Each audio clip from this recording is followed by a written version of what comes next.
우리 옛날 어르신들이 즐겨 사용하던 속담에 이런 이야기가 있습니다. 승려 한 사람이면 물을 깃고, 승려 둘이면 물을 지고, 승려 셋이면 마실 물이 없다. 한 사람이면 물을 깃고, 둘이면 물을 지고, 셋이면 말을 마실 물이 없다라는 말입니다. 무슨 의미일까 말씀드리면 뜻은 이렇습니다. 승려 한 사람이면 물을 퍼올리고, 두 사람이면 협력해서 물을 저어 올리고, 셋이 되면 서로 눈치 보며 물을 길어오려고 하지 않아서 마실 물이 없다라는 뜻이랍니다. 다소 여러 가지 해학이 이 안에 들어가 있지만 우리가 가지고 있는 인간의 본성과 우리의 인간의 연약함을 잘 드러내주는 말이 아닐까 싶습니다. 어떤 일에 동기부여가 되면 열심히 하다가도 사람이 좀 많아지고 나 대신 다른 사람들이 내 일을 대신할 수 있다 이렇게 안심하는 순간이 오면 사람들은 서로 미루고 잘 자기에게 맡겨진 일을 하려고 하지 않습니다. 그것은 내 안에 있는 본성과 같아서 게으르기도 하고 때로는 여러 가지 일들을 회피하려고 하는 성향으로 잘 드러납니다. 여러분 자신은 어떤지 한번 생각해 보았으면 좋겠습니다.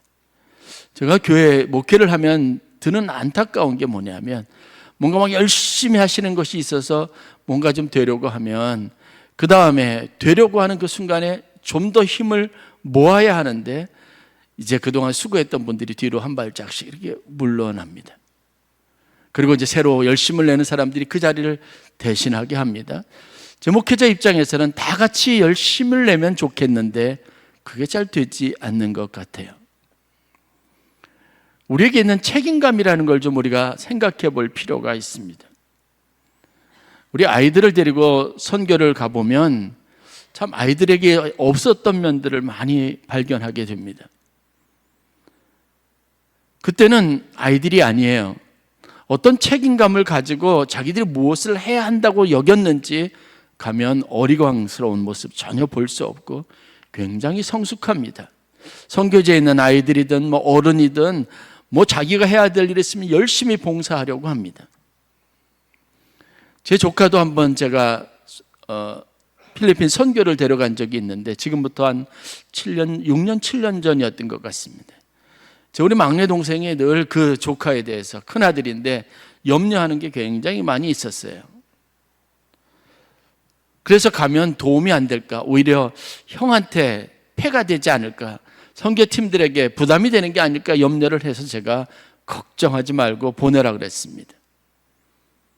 가보니까 완전히 또 달라졌어요. 열심히 아이들을 찾아가서 만나고 그렇게 소극적인 애가 적극적으로 바뀌고 열심히 봉사를 하는데 제가 그 모습을 또 저희 사모가 영상으로 담아가지고 저희 동생에게 보내주기도 했습니다. 사람이 어떤 책임감을 가지고 내가 해야 할 일에 대한 분명한 사명감이 있으면 여러분 활력이 있게 되어져 있습니다. 혹시 여러분들의 인생에 지루한 것이 여러분들이 자꾸 마음이 가라앉고 원망과 불평이 생기는 이유가 여러분들이 어떤 일에 대한 열정을 잃어버린 것은 아닌지 생각해 볼 필요가 있습니다. 해야 할 일이 없어지면 사명감, 책임감이 없어지면 사람이 그렇게 느슨해질 수밖에 없습니다. 다른 사람에 대한 책임의식은 이기심에서 벗어나 성숙에 이르는 첫 단계라고 하는 말이 있습니다. 책임감을 가지면 우리가 성숙하게 됩니다. 어린아이처럼 그렇게 여러 가지 면에서 불평과 불만, 원망, 남의 도움만을 기다리는 모습이 아니라 굉장히 진취적이고 적극적으로 일을 할 수 있게 되어집니다. 교회도 마찬가지 아니겠습니까? 하나님은 우리 교회에 주신 사명이 있고 이 사명을 감당해야 된다는 사명감이 있으면 굉장히 많은 활기를 띠게 되어져 있습니다. 지난 여름에 단기 선교를 저희가 준비하면서 한 두세 달을 정신없이 보낸 것 같아요. 매주 토요일이면 우리 학생들이 모이고 또 어른들이 모이고 다양한 선교 또 바자를 하고 또 선교회를 필요한 경비를 또 한 준비하느라고 또 연습하는 아이들, 그렇게 교회를 오가면서 교회에 굉장히 많은 활력이 있었습니다. 그것을 돕고 같이 동참하시는 여러분들의 얼굴에도 활력이 있었습니다. 그 무더운 여름을 저희들이 이렇게 놨던 것 같습니다. 지난주에 페르마타 창립기념 음악회가 있었는데 이 음악회를 준비하느라고 역시 2-3달 동안에 많은 학생들이, 연주자들이 부지런히 교회를 오가면서 연습을 했습니다.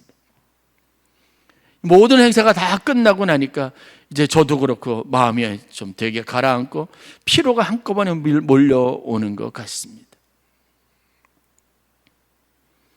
여러분들이 살아있는 것은, 여러분들이 존재하는 이유는 하나님의 계획과 섭리 안에서 여러분들에게 맡겨주신 사명이 있어서고 그 사명을 감당하는 과정이 인생이라고 하는 사실을 여러분들이 다시 한번 깨달았으면 좋겠습니다. 오늘날 교회의 모습, 우리 그리스도인으로서 우리의 모습은 과연 어떤 모습이고 사람들에게 우리는 어떻게 비춰질까 고민해 보아야 합니다. 이 가을에 우리가 다시 한번 회복해야 하는 열정을 생각해 보아야 합니다. 세상에서 과연 교회는 정말 사람들이 보는 것처럼, 성경이 말하고 있는 것처럼 고귀하고 아름답고 희생적이고 세상을 선도하고 세상을 어두운 것을 밝게 비치는 역할들을 감당하고 있나 생각해 볼 필요가 있습니다. 하나님이 우리에게 주신 축복과 삶의 능력들을 가지고 우리가 얼마나 잘 효과적으로 쓸모 있게 이것을 사용하는지 생각해 볼 수 있어야 합니다. 앙상블 우리 친구들이 악기 연주하는 거 보면 참 오묘하고 신비롭다는 생각을 많이 갖습니다. 한 악기 하나하나에 또 아이들이 가지고 있는 실력이나 수준 차이도 굉장히 많이 납니다.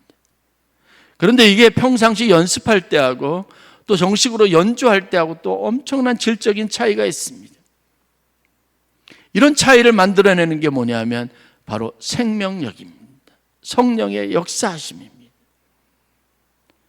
그 마음에 가득 찬 열정이 악기를 통해서, 선율을 통해서 전달이 되는데 감동이 있습니다. 교회도 선한 일들을 위하여 열심을 내고 그것에서 함께 연합함으로 세상에 주는 분명한 울림과 감동이 있어야 합니다. 사람들이 기대하는 것만큼 우리가 얼마나 그 일에 반응하는지를 되돌아봐야 합니다.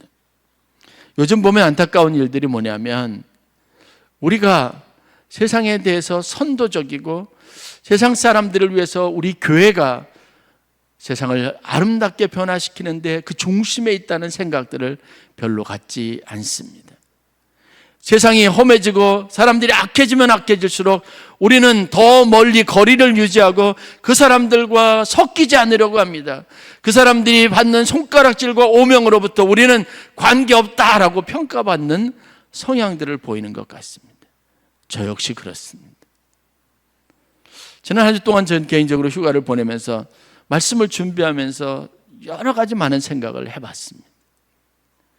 여러 가지 문제가 있고 또 안타까운 사연들도 있는데 그 일을 대하는 제 태도에 굉장히 상당히 냉소적이고 또 나는 이 일과 상관없다고 그 일을 쉽게 이렇게 밀어버리는 그런 습관이 자리 잡은 것에 스스로 놀랐습니다.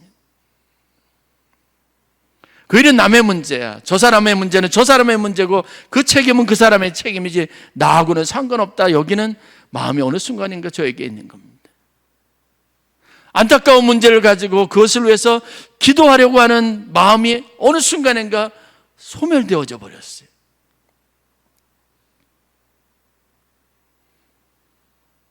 내가 저 사람을 위해서 존재하고 그래서 내가 필요하다고 내가 하나님 앞에 더 기도해야 된다는 생각이 점점 작아진 것에 놀랐습니다.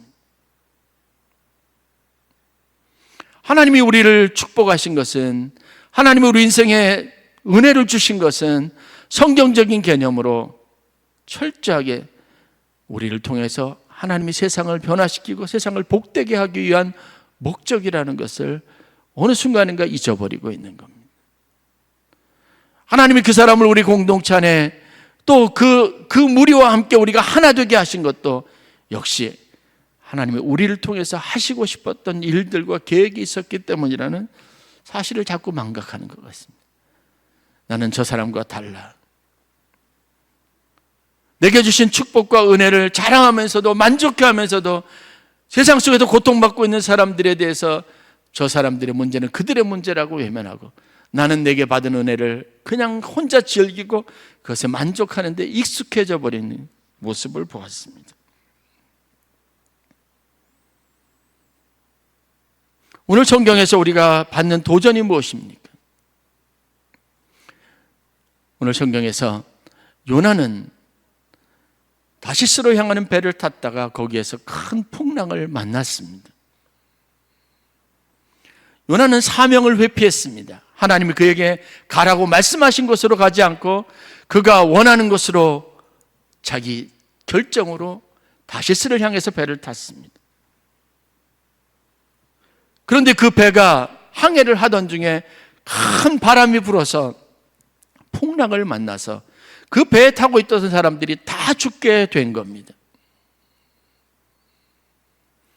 그 배에 탄 사람들은 선장을 비롯해서 선원들과 많은 사람들이 생명을 유지하기 위해서 살기 위해서 온갖 몸부림을 다합니다. 성경에 표현해 보면 자기 신들에게 구합니다. 자기 믿는 신한테 자기의 생명을 지켜달라고 의지합니다. 그리고 자기의 인생의 미래가 담긴 항해에서 여행에서 닿던 곳에서 자기가 사용하기 위해서 그동안 정성껏 준비했던 재물, 재산 이 모든 걸 다 바다에 던지면서 마지막 생명 하나를 구하려고 몸부림치고 있습니다. 그런데 성경에서 우리가 보는 광경이 뭔지 아십니까? 요나는 배 밑창에서 아무것도 모른 채 태연하게 잠이 들어 있는 겁니다. 물론 이 모습은 우리가 꿈꿔오고 하나님 앞에 기도한 겁니다. 세상에 아무리 큰 어려움이 있고 풍파가 우리 가운데 닥쳐오더라도 우리 마음의 소원은 그 가운데 잠잠하게 주와 함께 평안을 누리고 요동치지 않는 믿음의 축복을 원합니다. 요나가 그런 축복을 누리고 있는지도 모르겠습니다.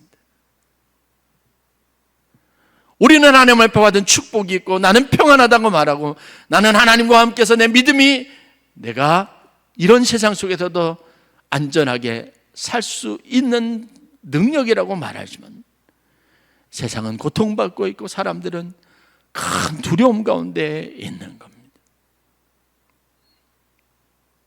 여러분, 대한민국 국민으로 우리가 태어나서 한국 사회에서 일어나는 일들을 어느 순간인가 그 일이 너무나 우리 도덕적인 기준하고 멀고 우리가 아는 상식적인 것과 멀다고 해서 이제는 그 일은 내 일이 아니고 우리나라에서 일어난 일이 아니고 별 이상한 사람들, 특별한 사람들이 그냥 사회에서 아웃사이더들이 하는 일들이라고 치부하고 그 일에 대해서 공감하지도 않고 오히려 나는 그 가운데서 더 평안하다고 자랑하기만 합니다. 우리는 하나님이 주신 충분한 축복이 있고 하나님이 주신 충분한 여력이 있고 이 안에 있는 성도들은 안전하다고 말하고 있는 것은 아닌지 생각해 볼 필요가 있습니다. 성경이 말하는 것은 뭡니까? 그래요, 요나는 분명 평안합니다. 예수님이 그랬던 것처럼 풍랑 속에서도 잠들어 있을 수 있습니다. 탁월하고 특별한 믿음의 축복인지 모르지만 그러나 문제는 그 배에 있는 그 배에 타고 있는 사람들이 느끼는 절망과 고통입니다. 다 죽게 된 겁니다. 그 안에서 유일하게 혼자만 아무 일 없다는 듯이 잠들어 있는 겁니다. 우리가 자랑하는 축복이 우리가 받은 하나님이 주신 은총이 여러분 이런 모습을 가지고 있다면 과연 그것이 바람직한 것인가? 우리는 그런 일로부터 아무런 책임도 없고 우리가 그 일을 감당해야 될 의무도 없다고 말하는 것이 과연 성경적인가 되돌아볼 필요가 있는 겁니다. 화가 난 선장이 그런 상황 속에서 잠들어 있는 요나를 보고 얼마나 화가 났겠습니까? 그리고 요나에게 다가가서 이렇게 말합니다. 내가 이런 상황 속에서 잠들어 있는 것이 어찌미냐? 일어나서 내 하나님께 구하라. 혹시 하나님이 우리를 생각하사 망하지 아니하게 하시리라 라고 말합니다. 여러분, 이 이야기에서 우리가 간과하지 말아야 될 한 가지 사실이 있습니다. 왜 이 풍랑이 있었고 왜 이런 어려움들이, 이런 절망스러운 상황들이, 그래서 수없이 많은 사람들이 죽음의 공포 앞에서 떨게 되었느냐는 겁니다. 성경은 그 원인 제공이 요나 때문이라고 분명하게 말합니다. 성경을 보십시오. 4절 보면 여호와께서 큰 바람을 바다 위에 내리시매. 이 바람이, 이 풍랑이 무엇으로부터 비롯됐습니까? 하나님이 내신 큰 바람 때문에 그렇습니다. 이들이 왜 위험에 처해 있습니까? 바로 요나 때문에 그런 겁니다. 이 이야기를 통해서 우리가 얻을 수 있는 교훈 두 가지가, 분명한 교훈 두 가지가 있습니다. 첫 번째는 뭐냐 하면 바로 우리 때문에, 믿는 사람들 때문에, 교회 때문에 세상에 재앙이나 고통이나 어려움이 닥칠 수 있다는 겁니다. 세상 사람들이 당하는 고통의 원인이 우리에게 있을 수 있다는 겁니다. 요나의 이야기는 바로 그것을 보여줍니다. 그래요, 우리는 하나님을 믿는 믿음이 있어서 이 세상과는 다른 삶을 살고 있고 구별되어져 있고, 하나님은 특별히 우리를 보호하시고 하나님의 특별한 관심이 우리 인생에 쏠려 있습니다. 그래서 우리는 고통받는 사람들이 많은 중에도 잠잠하고 평안하고 승승장구할 수 있습니다. 그런데 그것이 과연 무슨 유익이 있겠습니까? 그것이 과연 우리가 누리는 진정한 축복이고 우리가 바라는 바인지를 곱씹어 볼 필요가 있습니다. 세상은 고통받고 있는데 요나 때문에 많은 사람들은 울부짖고 자기가 그동안 소중하게 아껴오고 모아왔던 모든 것을 바다에 다 던져버렸는데 혼자만 평안하게 잠을 자고 있는 겁니다. 이 극한의 대비를 통해서 하나님이 우리에게 주시는 교훈이 무엇입니까? 여러분들은 믿음이 있다고, 여러분들은 잠잠하다고, 여러분들은 평안하다고, 하나님은 나와 함께 하신다고 여러분 너무 자랑하지 마십시오.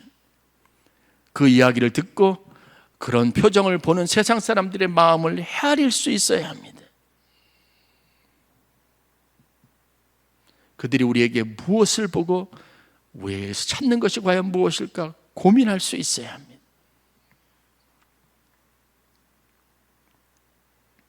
우리의 불순종이나 교회가 하나님 앞에 주신 사명을 감당하지 못할 때, 그 인생이 어떠하든, 그가 어떤 자랑을 하든, 그에게는 능력이 무엇이든 그것은 아무런 소용이 없습니다. 오히려 그것 때문에 세상이 더 큰 고통을 받고 있다는 걸 감지할 수 있어야 합니다. 최소한 우리는 그런 책임감을 가져야 합니다. 멋있는 건물을 가졌다고, 재정적으로 여력이 있다고, 수많은 성도들이 있다고, 여러분, 우리는 세상의 고통으로부터, 세상이 겪는 이 아픔으로부터, 분열로부터, 환난으로부터 우리는 아무 상관이 없다고, I don't care, I'm okay, 과연 이렇게 말할 수 있습니까? 세상에 겪는 고통과 우리가 무관하다고 믿습니까?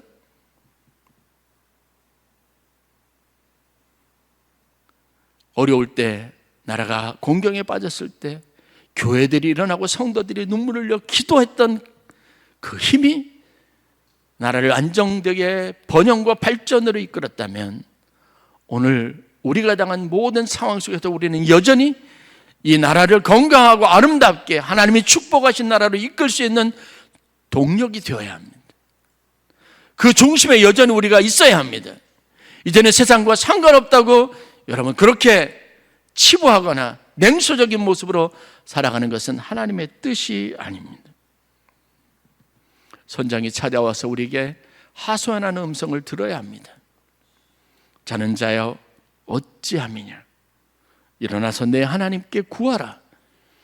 혹시 하나님이 우리를 생각하사 망하지 아니하게 하시리라.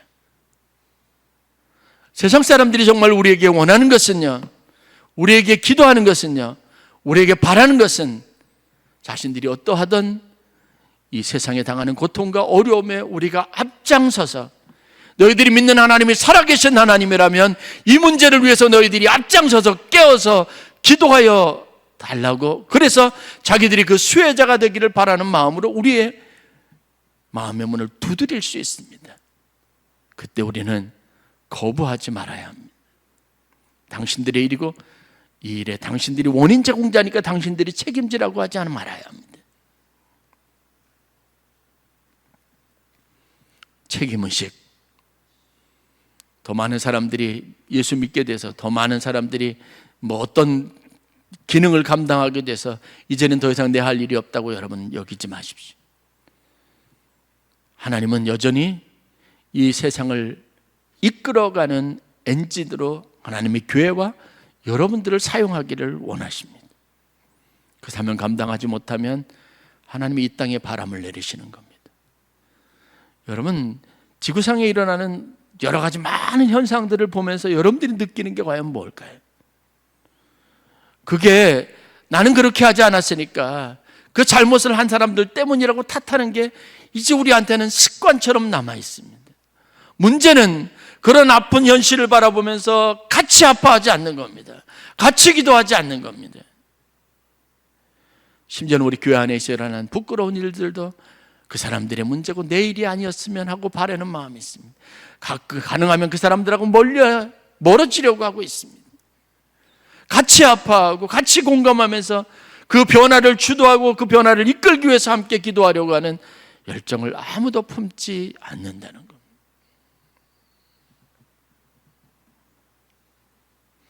요나는 잠에 빠져 있고 선장과 선원과 그 배에 타고 있는 나머지 사람들은 자기의 신들께 살려달라고 울부짖고 자기가 가지고 있는 재산도 다 바다에 던져버리고 있습니다. 그런데 우리는 과연 무엇을 하고 있습니까? 나라와 민족을 위해서 기도하시기를 바랍니다. 여러분의 가정을 위해서 기도하시기를 바랍니다. 혹시나 여러분들이 신앙 안에서 게으르기 때문에 여러분의 자녀들이 어려움 당하는 것은 아닌지, 사업이 어려운 것은 아닌지, 오늘 우리 교회가 깨어있지 않아서 한국교회의 중심이 되게 해달라고, 한국교회의 엔진이 되게 해달라고 그렇게 울부짖어서 하나님 우리의 기도를 들으시고 우리의 눈물을 보셔서 이 나라를 축복해 해달라고 기도했던 우리가 어느 순간가 교만해져서 이제는 우리가 그 문제와 아무 상관없다고 하는 태도를 가지고 냉소적으로 세상에 등을 돌리고 있는 것은 아닌지 되돌아봐야 합니다. 여전히 하나님은 세상의 중심에서 우리를 세우시고 우리로 말미암아 복을 얻게 하신 겁니다. 아브라함에게 주신 축복이 여러분 핵심이 뭐죠? 아브라함으로 말미암아입니다. 큰 민족을 이루고 자손이 많게 하고 복의 근원이 되게 하셨다는 겁니다. 나로 말미암아. 그러면 바꿔 생각하면 나 때문에 세상이 고통 가운데 있을 수 있습니다. 나의 게으름 때문에, 나의 영적인 교만 때문에, 태만 때문에 엉뚱한 사람들이 아파할 수 있고 어려움 당할 수 있고, 우리가 자랑하던 기반들이 무너질 수 있습니다. 목회자의 교만 때문에 여러분 교회의 성도들이 어려움을 당할 수 있습니다. 지도자의 교만 때문에 많은 사람들이 애매히 고통을 당할 수 있습니다. 대통령의 교만 때문에 백성들이 고통을 받을 수 있습니다. 우리가 아주 쉽게 민감하게 경험하는 일들인데 우리가 그 일에 무감각해지고 있다는 사실을 알아야 합니다. 그렇다면 그 책임 있는 자리에 여러분들이 서 있기를 간절히 축원합니다.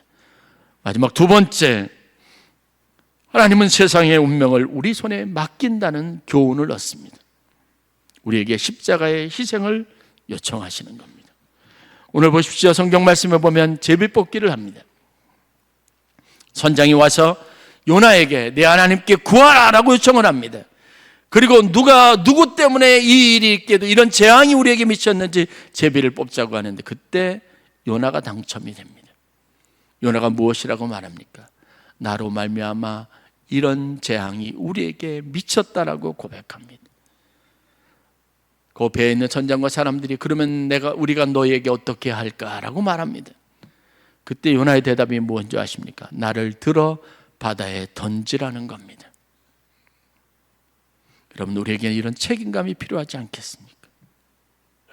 나로 말미암아 우리 때문에, 우리의 게으름 때문에, 우리의 불신앙 때문에 생긴 문제라고 하면 이제 우리가 그 책임을 감당할 수 있어야 합니다.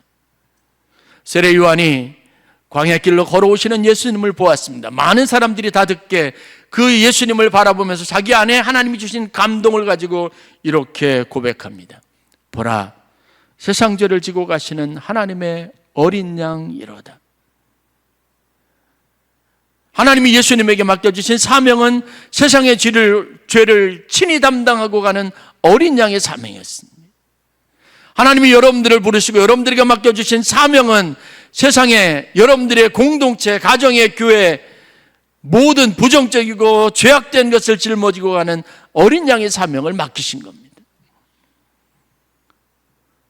그 능력이 그에게 있었기에, 그 사랑이 그에게 넘치기에 하나님께서 맡길 수 있었고 지고 가게 하신 겁니다. 우리의 부르심과 사명 또한 다르지 않습니다. 세상 죄를 대신 지는 결단이 있어야 합니다. 스트레스고 물론 힘이 들지만 그리스도인으로서 우리는 미룰 것이 아니라 내 책임, 나의 게으름, 내 기도의 분량이 부족해서 된 일이라는 사실을 고백해야 합니다. 최근에 일어난 여러 가지 혼란스럽고 기대하지 않았던, 생각하지 못했던 그런 골치 아픈 일들이 여러분의 삶 속에 있다면 그것은 바로 여러분들을 통해서 하나님이 기도를 요청하시는 겁니다. 여러분들이 깨어있기를 원하시는 겁니다. 하나님이 우리에게 사람을 보내시고 이렇게 말씀하십니다.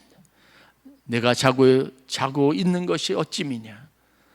일어나서 내 하나님께 구하라. 혹시 하나님이 그 기도 소리를 듣고 우리를 생각하사 망하지 않게 하시지 않겠느냐는 겁니다. 이 음성이 여러분의 마음에, 여러분의 심령에 떠나지 않는 하나님의 음성이 되실 수 있기를 간절히 축원합니다. 세상 사람들이 여러분에게 보고 싶어하는 모습이 바로 이겁니다. 비겁하게 숨는 그리스도인이 아니라 나는 당신들과는 상관없다고 스스로 혼자 도도한 척하는 모습이 아니라 그 진흙탕 속에, 그 풍랑 속에 같이 들어가서 차라리 나를 던져주시오, 나를 바다에 던지시오 요청하는 자세와 헌신이 필요합니다. 물론 세상 사람들이 얄밉기도 합니다. 그들이 하는 잘못 때문에 겪는 어려움인 것이 또 분명할 겁니다. 그러나 이런 마음이 우리에게 도움이 되지 않는다는 것도 아셔야 합니다. 오히려 세상 사람들이 우리에게 기대하는 모습, 우리에게 기도해달라고 요청하는 모습에 자부심을 가져야 합니다. 그래, 우리가 믿는 하나님이 너희들이 믿는 하나님보다, 너희들이 믿는 신보다 위대하시다. 그 자부심을 가지고 우리에게 요청하는 그 하나님 앞에 나아가서 기도해야 합니다. 우리가 기도하겠다고 해야 합니다.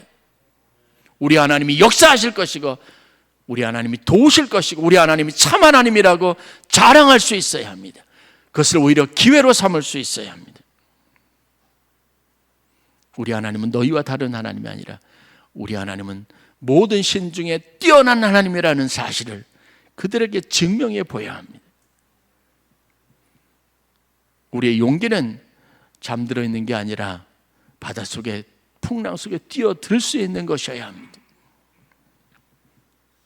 인생의 폭풍이 몰아칠 때 세상 사람들이 교회에 찾아오는 것, 그것이 우리가 지금까지 경험했던 교회의 역사였습니다.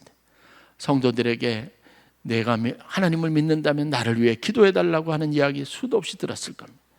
그런데 요즘 여러분들이 기도 요청을 받은 적이 있습니까? 누구를 위해서 기도해야 된다는 마음의 간절함이 생긴 적이 있습니까? 없다면 여러분들이 다시 한번 영적으로 깨어나실 수 있기를 주의 이름으로 간절히 축원합니다. 우리는 항상 세상살이 고통 가운데 제일 먼저 문을 두드리는 곳이 되어야 해요. 제일 먼저 도움을 요청하는 곳이 되어야 합니다. 그래서 우리는 그들에게 우리 하나님이 유일한 하나님이시고 살아계신 하나님임을 증명해야 합니다. 그게 우리에게 맡겨진 책임감이고 우리의 사명입니다. 깨어서 기도하시기를 간절히 축원합니다.